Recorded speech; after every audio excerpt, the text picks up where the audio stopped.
Cada cinéfilo piensa que su género favorito es eterno, hasta que Hollywood les demuestra lo contrario. Érase una vez, estos géneros dominaban la pantalla grande, llenando los cines con espectáculo, escándalo y sueños. Ahora, la mayoría están enterrados más profundamente que un lote de estudio sin marcar. ¿Qué géneros clásicos abandonó Hollywood y por qué las audiencias los dejaron desaparecer sin luchar? ¿Listo para un viaje de nostalgia con algunas críticas a la corta memoria de la industria?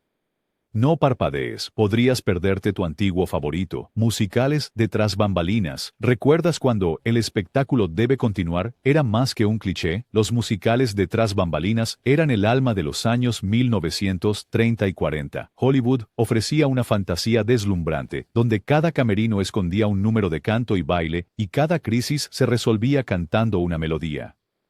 Estas películas no solo ofrecían números musicales, te ponían en las trincheras con los aspirantes del mundo del espectáculo, asomándote detrás de las cortinas mientras las estrellas de Broadway luchaban contra egos, romances y productores despiadados. La coreografía caleidoscópica de Busby Berkeley estableció el estándar, transformando a las coristas en piezas vivientes, sincronizadas, brillantes e increíblemente precisas. Los musicales de tras bambalinas eran en parte cuentos de hadas, en parte telenovelas, pero siempre una carta de amor al entretenimiento en vivo. Películas como 42nd Street, Footlight Parade y Gold Diggers of 1933 hacían que el público de la era de la depresión olvidara sus preocupaciones, aunque solo fuera por un par de horas. La fórmula de la historia era prácticamente una ley. Un desastre de último minuto amenaza la gran noche de estreno. Una desconocida valiente es lanzada al centro de atención, y para el cierre del telón, todos son estrellas. Añade comentarios ingeniosos, escenarios extravagantes y suficientes plumas para hacer que Liberace se ponga celoso. Y tenías una receta a la que Hollywood no podía resistirse. Pero eventualmente cayó el telón. El público se cansó de la fórmula y los gustos cambiaron de la fantasía a lo crudo. El auge de la televisión desvió la magia y los grandes números musicales perdieron su brillo en un mundo que avanzaba hacia el realismo. Hoy en día, el musical de Entre Bastidores es más una reliquia que un renacimiento, su época dorada preservada en carretes en blanco y negro y en la lista de reproducción ocasional de un cinéfilo. ¿Cuándo fue la última vez que viste a un suplente audaz robarse el espectáculo en la gran pantalla? Exactamente. Comedias Screwball. Si crees que las comedias románticas de hoy son peculiares, espera a conocer a sus abuelos salvajes. Las comedias Screwball fueron la respuesta de Hollywood al estrés y las dificultades de la Gran Depresión, con diálogos rápidos, malentendidos extravagantes y batallas de sexos que hacían que la guerra pareciera educada. Imagina un mundo donde Cary Grant y Katharine Hepburn pudieran convertir un leopardo perdido o un hueso de dinosaurio extraviado en 90 minutos de genialidad cómica. Estas películas prosperaban en el caos. Las ricas herederas intercambiaban insultos con reporteros ingeniosos, mientras que los encuentros casuales solían terminar con alguien con la cara en un pastel. Las comedias Screwball ponían el orden social patas arriba.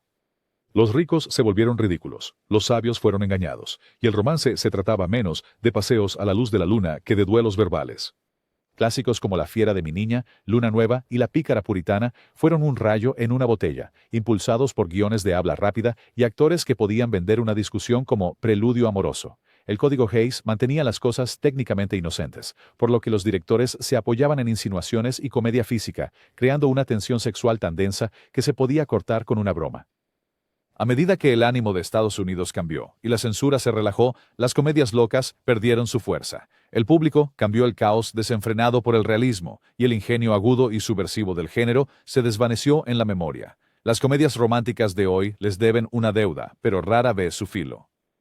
Ver una comedia Screwball clásica ahora es como encontrar una botella de champán añejo, burbujeante, sorprendente y garantizado para darte un subidón si no tienes miedo de un poco de mordida a la antigua. Hollywood, toma nota. A veces lo viejo es desesperadamente necesario. Películas de vodevil, variedades. Si alguna vez te preguntaste por qué tus abuelos hablaban de los actos de vodevil como si fueran el alunizaje, bienvenido a un género que Hollywood exprimió hasta la saciedad. Y más, las películas de vodevil y variedades eran maravillas de retazos, parte musical, parte monólogo cómico, parte espectáculo de circo, con un toque de todo vale. Los estudios reunieron a todos los bailarines, cantantes, acróbatas y comediantes disponibles, metiéndolos en una trama suelta, si tenías suerte, solo para mantener la energía frenética. y el público sonriendo. Estas películas no solo mostraron estrellas, las crearon.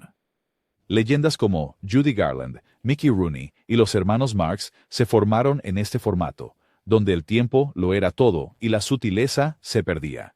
Los decorados eran ruidosos, los vestuarios aún más, y si la historia no tenía sentido, a nadie parecía importarle, mientras alguien estuviera haciendo claqué o malabareando con antorchas encendidas.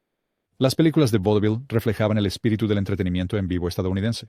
Implacable, impredecible y alimentado por un atrevimiento de intentarlo todo. Pero a medida que la radio y luego la televisión absorbieron la magia del vaudeville, estas películas se desvanecieron en una novedad kitsch. Para la década de 1950, los actos de variedades se sentían como historia antigua, reliquias de un mundo que no podía competir con la maravilla tecnológica de un televisor parpadeante en cada sala de estar. Hoy en día, el género sobrevive solo en cajas de colección polvorientas y en algún número de homenaje ocasional en los premios Oscar. La próxima vez que veas un montaje de un show de talentos, recuerda que estás viendo los huesos fosilizados de una bestia que alguna vez fue poderosa.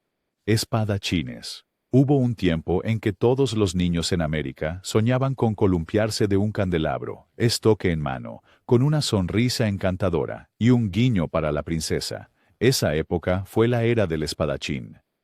Estas películas dieron vida a las hazañas de piratas, mosqueteros y aventureros con espadas, completas con duelos, mapas del tesoro y villanos con vello facial en el que podrías perder un loro. Errol Flynn era el chico del cartel, lanzando 1000 disfraces de Halloween, con su actuación en las aventuras de Robin Hood y Capitán Blood. Cada película era un cóctel de romance, peligro y valentía desenfadada, envuelto en Technicolor y acompañado de una banda sonora estruendosa. Las películas de capa y espada eran escapismo en su forma más pura, permitiendo a las audiencias de la depresión y la guerra olvidar sus preocupaciones mientras veían a héroes burlar a tiranos y rescatar damiselas. Usualmente, mientras soltaba el tipo de charla ingeniosa que hacía que cada niño quisiera cambiar su tarea por un sable, los disfraces eran extravagantes, las apuestas altas. Y las peleas de espadas eran más un ballet que una batalla.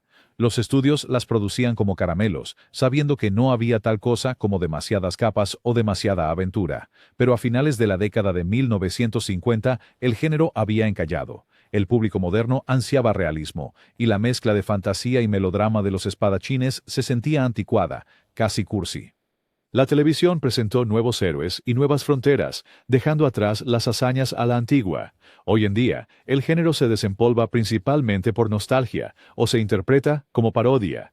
Sus días de gloria se conservan en archivos cinematográficos y en los sueños de cualquiera que haya querido saltar sobre una mesa de banquete, espada en mano.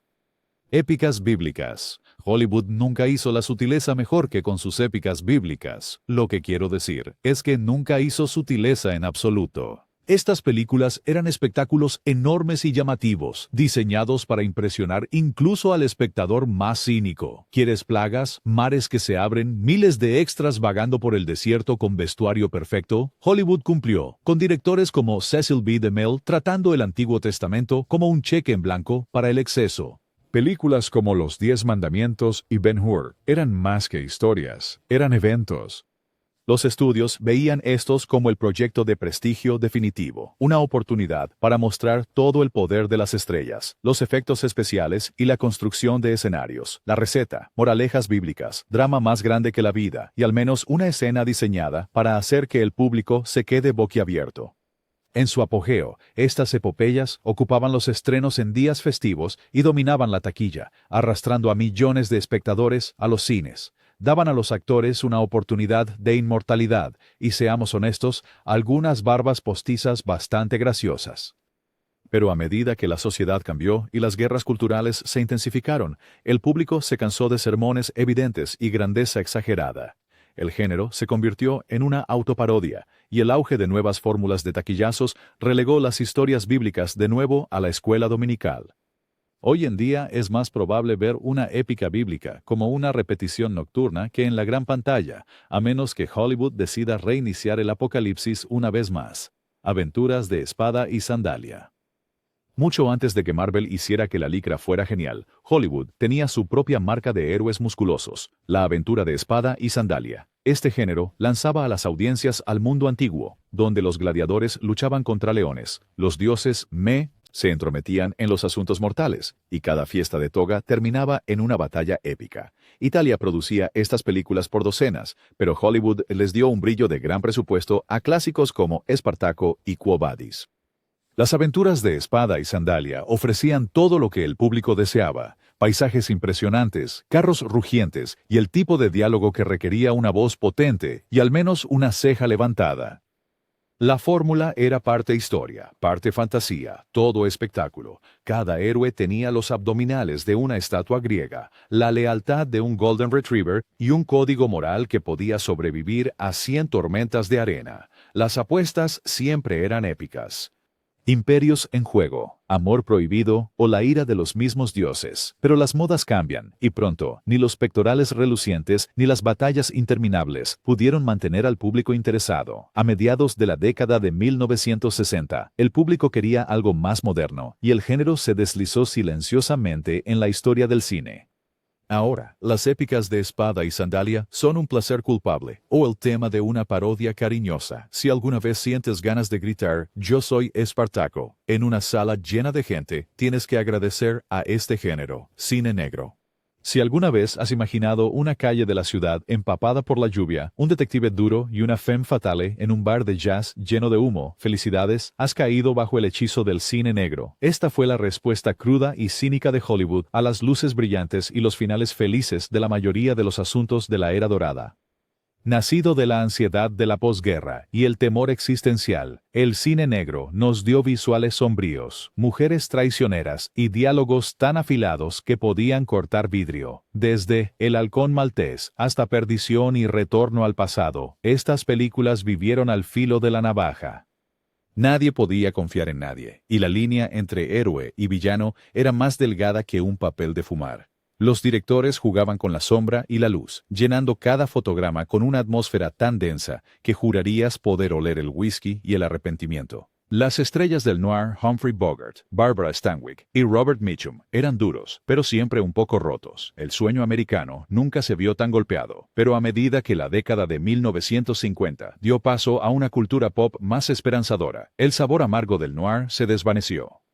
El público cambió el cinismo por el optimismo, y el género pasó a tener un estatus de culto. Su legado vive en homenajes neo-noir y thrillers elegantes, pero los días del verdadero noir sin filtros han quedado atrás. La próxima vez que escuches un comentario ingenioso bajo la lluvia, solo sabe que estás oyendo ecos de la dorada oscuridad. Cortometrajes de comedia muda. Antes de que Hollywood aprendiera a hablar, sabía cómo caerse mucho. Los cortometrajes de comedia muda fueron la base de toda la industria, ofreciendo slapstick a gran velocidad para audiencias que no necesitaban palabras para reír. Leyendas como Charlie Chaplin, Buster Keaton y Harold Lloyd sacaron el máximo provecho de la nada: una cáscara de plátano, una casa que se derrumba o un pastel en la cara perfectamente sincronizado. Estos cortos eran baratos, rápidos y estaban en todas partes. Los cines los programaban antes de las películas principales, convirtiendo a los comediantes en superestrellas globales e inventando la gramática visual de la comedia misma. El tiempo, la fisicalidad y un total desprecio por la seguridad personal eran la norma del día. Si podías hacer que una caída cómica pareciera ballet, estabas hecho. Estas películas unieron todos los idiomas, orígenes y edades. Un humor que realmente no necesitaba traducción. Pero una vez que llegaron las películas sonoras, el slapstick perdió su voz. El énfasis se trasladó al diálogo ingenioso y a la canción, y los cortos de comedia muda desaparecieron de todos los cines, excepto en el horario nocturno de televisión o en salas de revival especializadas. Aún así, su ADN está en cada momento de película que te hace reír a carcajadas. Si alguna vez te has resbalado, tropezado o caído de cara para hacer reír, eres la prueba viviente de la inmortalidad de la comedia muda. Cortometrajes de animación clásicos como pilares teatrales. Érase una vez en una matiné de sábado, antes de que los dibujos animados se convirtieran en niñeras de televisión, los cortometrajes de animación eran un evento teatral en toda regla. Estudios como Warner Brothers, MGM y Disney los trataban como aperturas imprescindibles. Piensa en Looney Tunes, Tom y Jerry y Merry Melodies. Antes de que comenzara la función principal, las luces se atenuaban para 7 minutos de caos, bromas ingeniosas y gags visuales. El mundo probó por primera vez a Bugs Bunny y al Pato Lucas no desde la comodidad de un sofá en la sala de estar, sino desde un asiento de teatro acolchado, con palomitas de maíz en mano. rodeado de un mar de niños que se reían y muchos adultos sonriendo. Estos no eran solo carretes desechables. Eran vitrinas para la animación de vanguardia, la innovación musical y el humor subversivo. Los mejores animadores vertieron su sudor, ingenio y locura para que cada corto destacara. Los dibujos animados parodiaban la cultura pop, se burlaban de los políticos y, a veces, incluso deslizaban un poco de insinuación adulta astuta más allá de los censores. Durante una generación, estos cortos no eran solo entretenimiento, eran la razón principal para llegar temprano. Pero la televisión fue un ladrón en la noche. El auge de los dibujos animados de los sábados por la mañana y los bloques de televisión después de la escuela llevaron la animación de la pantalla grande a la sala de estar. A finales de la década de 1950, los estudios veían pocas razones para financiar cortometrajes teatrales de alta calidad. El género se marchitó, su genialidad exiliada a reposiciones y programas de nostalgia. Hoy en día, si ves un dibujo animado clásico antes de una película, considérate en presencia de una tradición de Hollywood rara y en desaparición. Melodramas de gran presupuesto en Technicolor. Hablemos de los melodramas en Technicolor, el equivalente cinematográfico de un sofá de terciopelo y una caja de chocolates, cargados de estilo y exceso emocional. En las décadas de 1940 y 1950, Hollywood se enamoró del color exuberante y saturado, y de historias tan dramáticas que prácticamente podías escuchar los violines. Directores como Douglas Sirk, Vincente Minnelli y George Cukor ofrecieron historias de amor prohibido, ambición torturada y secretos familiares, todo ambientado en entornos increíblemente glamorosos. Magnificent Obsession, Written on the Wind, y All That Heaven Allows no eran solo películas, eran fantasías deslumbrantes y de alto brillo para un público ávido de escape. Estas películas funcionaron porque apostaron a lo grande, grandes emociones, grandes actuaciones y escenarios aún más grandes. Los colores resaltaban, los trajes brillaban y las lágrimas fluían en ríos. Era un drama intenso, sin disculpas. Estrellas como Lana Turner y Rock Hudson se convirtieron en nombres conocidos, y amas de casa en toda América hacían fila para cada nuevo estreno, esperando perderse en el desamor y la redención. Pero nada dura para siempre, ni siquiera el melodrama. Para la década de 1960, los gustos se habían inclinado hacia el realismo crudo, y las viejas fórmulas empezaron a parecer cursis, incluso camp. El Technicolor fue reemplazado por paletas apagadas, y el melodrama se desvaneció en el territorio de las telenovelas. Aún así, cada vez que ves una película de época de prestigio con lágrimas brillantes y escenarios lujosos, estás presenciando el fantasma de este género que una vez fue imparable. Musicales del sistema de estudios, estilo Fried Unit. Si alguna vez te has preguntado cómo se sentía vivir dentro de un sueño febril en Technicolor, no busques más allá de los clásicos musicales de estudio, especialmente los producidos por la legendaria Fried Unit de MGM. Supervisada por el productor Arthur Fried, esta era una línea de montaje para el espectáculo, produciendo clásicos como Cantando bajo la lluvia y Un americano en París. Y Conocí a una chica en San Luis. Cada película era una máquina perfectamente afinada. Melodías inolvidables, coreografías impresionantes y un elenco rotativo de estrellas con triple talento. Los decorados eran extensos, las historias delgadas pero sentidas, y el baile, bueno, nadie ha superado el solo de Gene Kelly chapoteando en los charcos. Los musicales de estudio eran una apuesta segura en tiempos inciertos, ofreciendo esperanza y escapismo en cada fotograma. Incluso las entradas menores podían convertirse en clásicos instantáneos. Generaciones enteras crecieron creyendo que una tormenta significaba que era hora de bailar en la calle. Los musicales no eran solo un género, eran el truco de magia favorito de Hollywood. Pero una vez más, los gustos cambiantes y el aumento del costo de las producciones lujosas mataron a la gallina de los huevos de oro. El público se inclinó hacia el rock and roll, el drama crudo y las historias que se sentían más realistas. La elaborada máquina musical se detuvo. La Fried Unit se disolvió y el musical clásico de estudio se convirtió en una pieza de museo. Visitada, amada, pero nunca revivida de verdad. Si escuchas una línea de coro en tus sueños, agradece a estos íconos desaparecidos. Películas del oeste de serie B. En la época dorada de Hollywood, los westerns no solo eran grandes éxitos de taquilla, eran todo un ecosistema cinematográfico. Por cada épica de primera categoría protagonizada por John Wayne, había una docena de westerns de serie B producidos como un reloj, llenando las pantallas en matinés y cines de pueblos pequeños. Estas producciones rápidas y sencillas presentaban vaqueros de mandíbula cuadrada, sheriffs nobles y villanos con Bigotes rizados a la perfección. Las tramas eran sencillas, el bien contra el mal, duelos al mediodía y tal vez una estampida o dos para completar. Los westerns de serie B eran baratos de hacer y fáciles de vender, la columna vertebral de innumerables carreras y un campo de entrenamiento para futuras estrellas. Estudios como Republic, Monogram y Poverty Row se especializaban en estas rápidas aventuras que ofrecían emociones confiables y oportunidades interminables para persecuciones a caballo, peleas de bar y rescates de último minuto. Al público le encantaba el ritual reconfortante. Cada película era un mini-mito, familiar pero lo suficientemente diferente como para mantener a los niños pegados a sus asientos. Pero la televisión mató al western de serie B más rápido de lo que puedes decir desenfunda. A medida que los westerns de televisión inundaron las ondas, los espectadores dejaron de pagar por lo que podían obtener gratis en casa. El mercado colapsó y el género se desvaneció en el ocaso. Ahora, esas viejas películas de serie B son artículos de colección, polvorientos, maltrechos y sorprendentemente influyentes si sabes dónde buscar. Seriales, cliffhangers, de matiné de sábado. Érase una vez. Ir al cine significaba más que solo una historia. El serial, una aventura de varios capítulos contada en entregas semanales, era un ritual para millones de niños y adultos por igual. Ya fuera Flash Gordon, El Fantasma o Los Peligros de Ñoca, estas películas fueron el maratón original. Cada episodio terminaba en un emocionante suspenso que dejaba al público boquiabierto y regresando el próximo sábado, monedas en mano. Los seriales eran pura adrenalina, realizados con presupuestos modestos, pero rebosantes de imaginación. Los héroes colgaban de acantilados, luchaban contra villanos enmascarados y descubrían pasajes secretos en cada tumba polvorienta.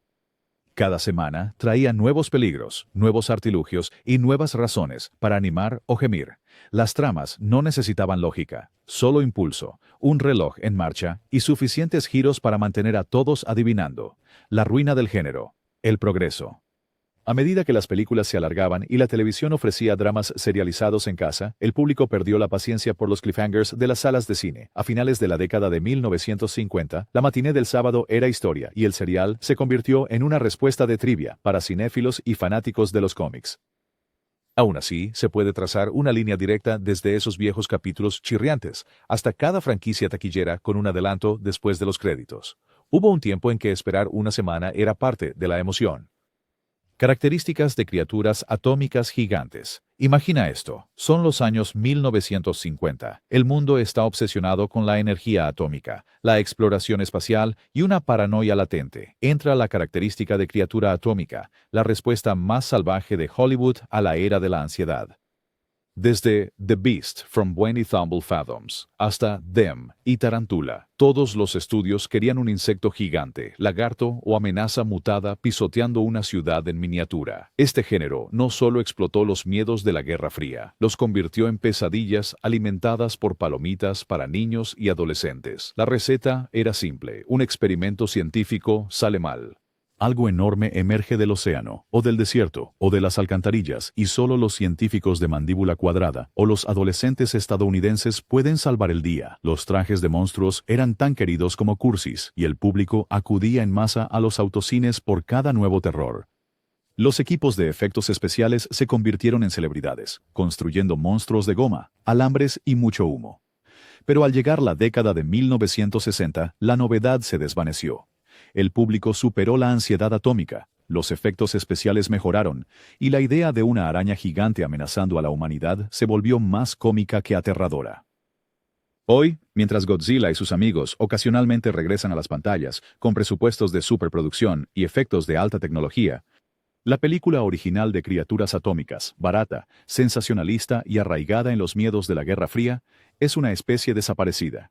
Hollywood siguió adelante. Pero si alguna vez te preguntas por qué tu éxito de taquilla veraniego tiene una bestia que destruye ciudades, no busques más allá de estos relicarios radiactivos. Comedias de conjunto con estrellas, películas de carretera.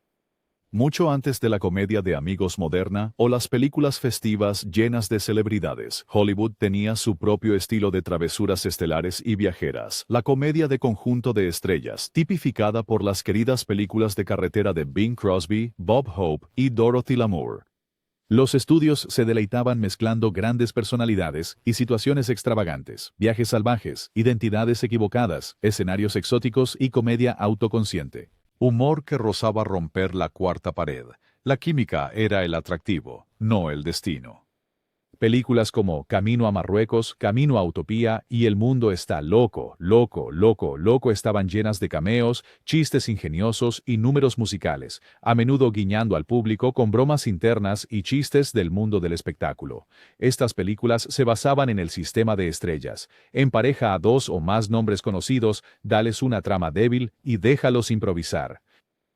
El público lo devoraba, riéndose de las travesuras y maravillándose con el desfile de caras conocidas, pero los cambios en los gustos cómicos y el colapso del antiguo sistema de estudios marcaron el fin de este género. A finales de los años 60, los programas de variedades y la televisión de sketches desviaron la diversión impulsada por las estrellas, y la fórmula de carretera se estancó. Hoy en día, el espíritu del género sobrevive en comedias de reparto y cruces de celebridades, pero ese cóctel de la vieja escuela de slapstick, bromas y números musicales, pura edad de oro y desaparecido para siempre. Aventuras exóticas en los mares del sur. Antes de que viajar en jet fuera común, Hollywood ofrecía un flujo constante de fantasías escapistas ambientadas en los mares del sur, islas exuberantes, buceadores de perlas, romances prohibidos y el peligro justo para darle emoción. Estas películas ofrecían escapismo de arenas blancas, protagonizadas por figuras como Dorothy Lamour, John Hall y María Montez, quienes prácticamente patentaron el look de sirena vestida con sarong. Los argumentos eran simples. Un forastero llega a la orilla, se enamora, se enfrenta a piratas o volcanes y disfruta del sol tropical. Estas películas ofrecieron a las audiencias cansadas de la guerra una visión embriagadora del paraíso, mezclando romance, aventura y espectáculo. Se trataba de la atmósfera, escenarios exuberantes, música de ensueño y vestuarios tan ligeros como las palmeras. Los estudios filmaban estas películas en platós con plantas en macetas y montañas de papel maché, pero eso apenas importaba. Para los espectadores en ciudades cubiertas de nieve, estas películas eran pura realización de deseos.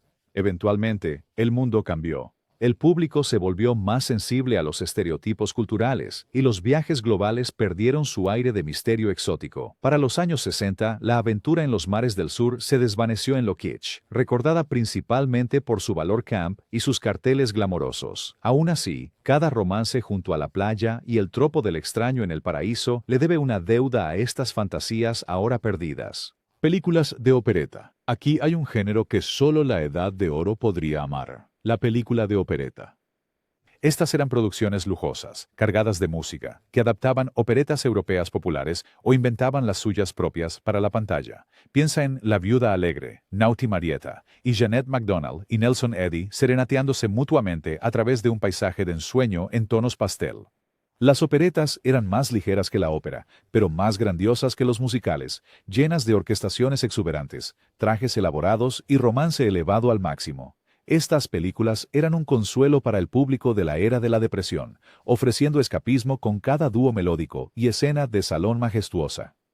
Sus raíces eran inconfundiblemente del viejo mundo, a menudo llenas de valses, levitas y declaraciones de amor apasionadas. Al público le encantaba el espectáculo y el canto, y a los estudios no les importaba presumir de la última tecnología de sonido o procesos de color. Pero a medida que la música pop y la actuación naturalista tomaron el control, el enfoque formal de la opereta, completamente cantado, se sintió irremediablemente anticuado. Para finales de los años 40, el género había sido desplazado por el musical estadounidense y rara vez volvió a aparecer fuera de revivals especializados. Hoy, la película de opereta es una pieza de museo, hermosa, grandiosa, y tan distante como un mundo visto a través de un vidrio esmerilado. Películas de mujeres. Melodramas de telenovela para mujeres adultas. Olvídate de los superhéroes. Hubo un tiempo en que Hollywood hacía películas para mujeres que no involucraban una sola capa o coche volador. La película para mujeres era un elemento básico de la era dorada. Historias dramáticas y emocionales centradas en las luchas, pasiones y triunfos de protagonistas femeninas.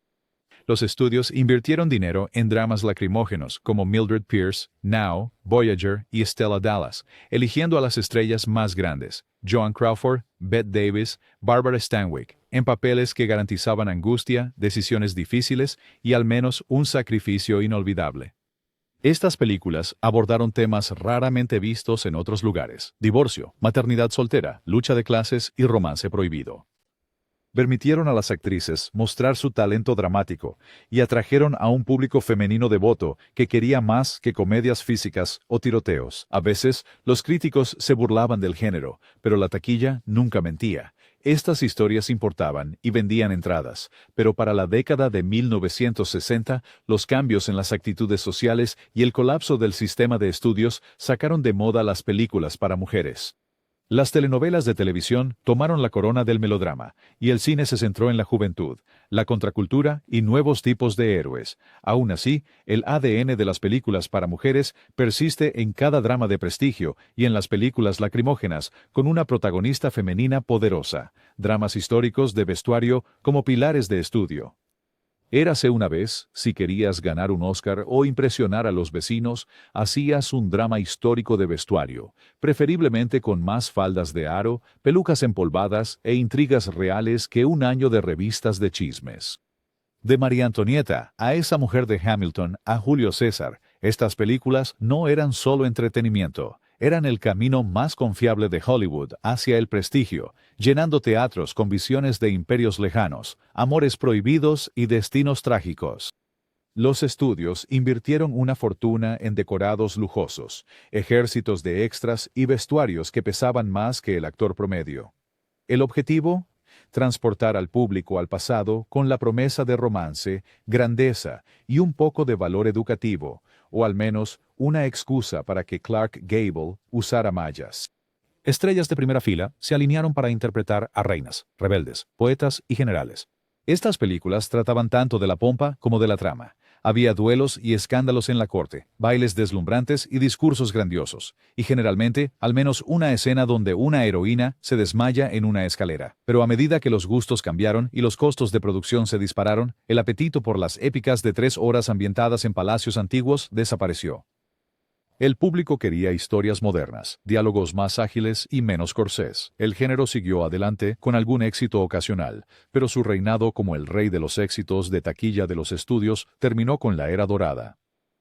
Ahora, los dramas de época son raros, producciones únicas de prestigio, amadas por los votantes de premios, claro, pero ya no son la columna vertebral de la industria cinematográfica. Todo lo que queda son los deslumbrantes vestidos en exhibiciones de museos, carteles descoloridos y 1 millón de historias esperando ser redescubiertas. Así que, aquí está el giro.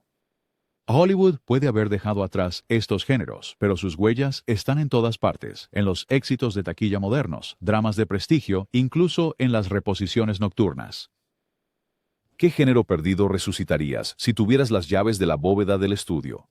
Deja tu elección en los comentarios. Suscríbete para más inmersiones en el Hollywood clásico y comparte esto con cualquiera que aún sueñe con el Technicolor.